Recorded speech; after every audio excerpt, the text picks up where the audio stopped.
Welcome back to another episode of the Collecting Keys Friday Focus. Today we have a case study with one of our Scale community members, Mason Bridges from Georgia. Mason, you've been in the group for, quite a bit now, like 6-8 months. Is that about how long you've been here? Yeah, I'd say about 6 months. Yeah, and you were working a day job when you started this on the side, and came to us. And you've been, I will say, I'm very impressed with you. You've been very engaged. I think it really shows like being engaged in a group, asking the simple questions, or what we all like to call as like dumb questions, asking all the questions that come to mind and learning really has proven that that's how you need to do this, right? There is no dumb question in this game, and having community around you is what you need. If you're listening to this and you're not familiar with the Scale community, it is a rebrand of our Instant Investor program, which is what Mason actually joined. And now we call it the Scale community, which stands for scaling cash flow, assets, leverage, and appreciation, all the awesome things about real estate. And that's what people come to our group for. So Mason, how you doing, man? Living the dream. Living the dream. Yeah, man. You are. So you are W-2 free right now, and you're doing this full time, right? So you like literally you're pivoted in this full time. Totally. Yeah. When I say living the dream, I mean, I literally had to look back the other day and was like, I am doing kind of what I envisioned over the last 4 or 5 years, and it's kind of surreal. But yeah, I actually got laid off, massive tech layoff, and it's kind of propelled what I'm doing, you know? Mm-hmm. Which is super, like, I don't want to pull the thread on this too much because we'll do a full episode with Mason here in the future on one of our Monday interviews. But like, you're right, you were forced into it, but you started this side hustle. And you were doing it, and you did it long enough that you were prepared. And this is exactly why like having a side hustle is huge, because it diversifies your income and your skill set. And now you're here doing this. So let's dive in. We're going to get right into questions. We have the same 4 questions. We're going to really understand this deal and talk about real investors doing real deals and getting away from that fluffy stuff, the zero to hero stuff that you seem to only hear on other podcasts. So first question, what kind of property are we talking about? Single family, 3-bed, 1-bath. All right. Standard. That is a very standard property, residential real estate, easy. How did you find it?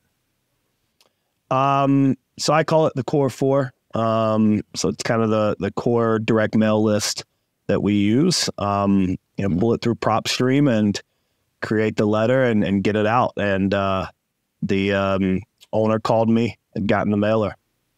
Nice. Okay. So direct mail, that's simple. That's easy. That's one of our favorite types of marketing we like to teach in the program, or the group, I should say, the community now. And a lot of people are using that. It's not our only lead source, but a solid one to say the least, because sellers typically, when they raise their hand and call you, are motivated. Yep. Speaking of the seller, let's talk about it. Like, what kind of seller was this? What's their profile? What was their whole situation? What was the motivation here? Yeah, I mean, this seller has essentially kind of had dealt with drug issues on and off for the last 20, 30 years. And I'm in a decently small town, right? So at one point, he ran a successful insurance brokerage in town. A lot of people knew this guy, and just, gotten into some bad situations and had some motivation to sell the house, right? Was it, what kind of, when you say the core, you mentioned the core 4 list, which part of the core 4, which list was he landing on, do you remember? Yeah, so it's kind of weird. You'll get these things with direct mail sometimes, but it was on my it was actually on like 5 different lists. It showed up on lien list, absentee, but he was actually living at the house when he called me. So at one point, he was living in a different place, and the house was being rented. Gotcha. So yeah, he was on multiple lists, which typically we like to say is higher. The higher amount of lists they're on, the higher amount their motivation is, because like if they're on a liens list, if you're an absentee owner and on a liens list, that's a real problem. That means you're not paying your bills, and it's a rental property. It's probably a headache. But it sounds like it was a rental, and he moved back in, which is never usually a good sign. It means that some other life event happened. So when you met him, I guess when you first met him, was he actively on drugs, or was it just a drug abuse thing that actually caused the financial distress? Yeah, I mean, if you've been around stuff like that before, right, then you can kind of tell when people are a little off. And yeah, I mean, he was off from day one. So, but we worked through it, but absolutely, it was a little bit of a sketchy situation from day one. Right. So let's get let's dive into that. Let's get into our fourth question here. What's the story on this whole deal? Like, let's go. Give us a brief synopsis from like lead intake to what it took for you to get it under contract, and then kind of where you're at with it today. Yeah, I'll tell you, it was a tricky one. This was pretty early on. I think it was my second batch of mail. And one of the benefits, and can also be a hindrance, but of being in a kind of a smaller market, right, is you can do a lot of intel, right? And I was talking to some people just in my network, family and friends about this deal because I went and saw the house, knew it was a potential deal, right? Knew how much he owed on the loan still, and you start working into your numbers, and you start to spot things that could be a potential deal, right? So yep. I'm talking to some folks about this, and everybody's like, yeah, we know that guy. He's dealt with all of these types of situations his whole life, right? And people knew his family, knew him. So I'm gathering intel that I can use as ammo. I don't mean this in a disrespectful way, but that's what you do, right? It's part of the business, right? You have to find the motivation and find those little pieces and nuggets that you can use to try and get deals done. So didn't know any of this when I originally went and saw the house the first time. Start to get those nuggets, right? We get into conversations. Now, this is a guy that's got his master's from the University of Georgia, so don't get me like he's not a dummy. So, he's working it. I'm working it. We had a good how many times like conversations. Yeah, I was going to ask you. So, like, how long was the courtship? We'll call it, between your intake on this and you getting the contract, and like within that, like how many times did you have how many times did you call him? Yeah. Very first call was on September 9th. And I think we got it under contract. Got this one under contract to like mid-November. So, wow. It's a solid 60, close to 90 days of follow-up. And, main motivation behind this was, hey, he's got this girlfriend. He's going to be moving up to the neighboring county. Just no longer needs the house, needs some money, right? I go through and do my thing, run my numbers, give him an initial range. And we're talking, and I think we're going to get it done, but we're about $40,000 off, right? There's a pretty decent gap there. And then he just goes AWOL, right?